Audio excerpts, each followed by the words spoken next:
So, we're going to finish off with a round of quickfire birding questions for Tim. We've asked a lot of people questions like this, and we just want to get... This is the first thing that pops into your head, so we want to just find out...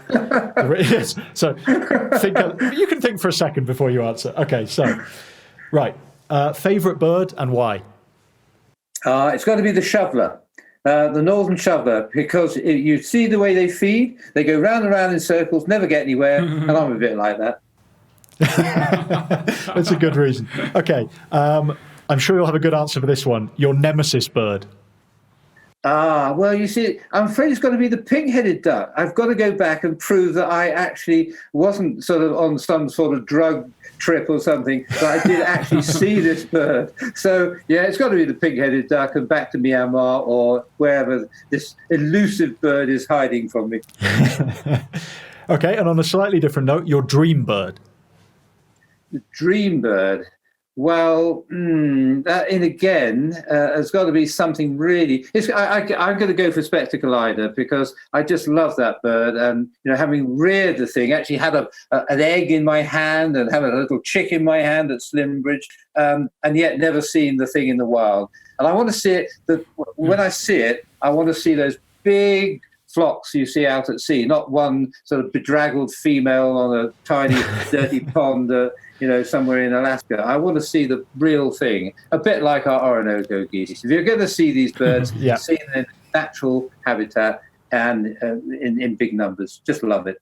I have one there, Chris. I have one just there, like lifer ducks. If you see the male and female, or if you see the female, you count it, or you need to see the male. I'd love it. I'd love to see the male. I think I've managed to see the males of all the ducks.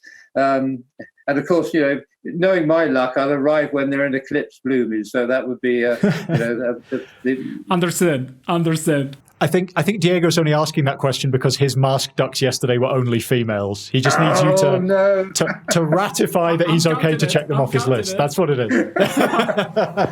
I'm happy. Okay, so next question. So you can only go birding in one place for the rest of your life. Where do you choose? Rutland Water. Oh, it's got to be Rutland Water, Rutland Water. I had a feeling that might be the answer. Yeah. No, local patch. If everybody in the world birded their local patches extensively as you've birded yours, then we'd have a lot more bird records around the world. Okay, favorite country outside of your home country for birding? Well, again, I think I would.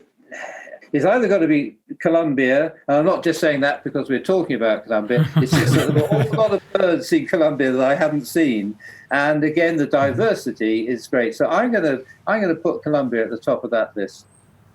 And the people. Good people. Good people. Yeah. most of them, Diego. No, with a few notable exceptions. Yeah, I tell you what, seriously, the people I've met in Colombia have been just amazing, absolutely remarkable. And, I've made such good friends there. And, it's like a second home almost. Well, you're welcome back anytime. I say that as an honorary Colombian, not an actual Colombian. Yeah. And final question for you, Tim. Binoculars, 8 or 10?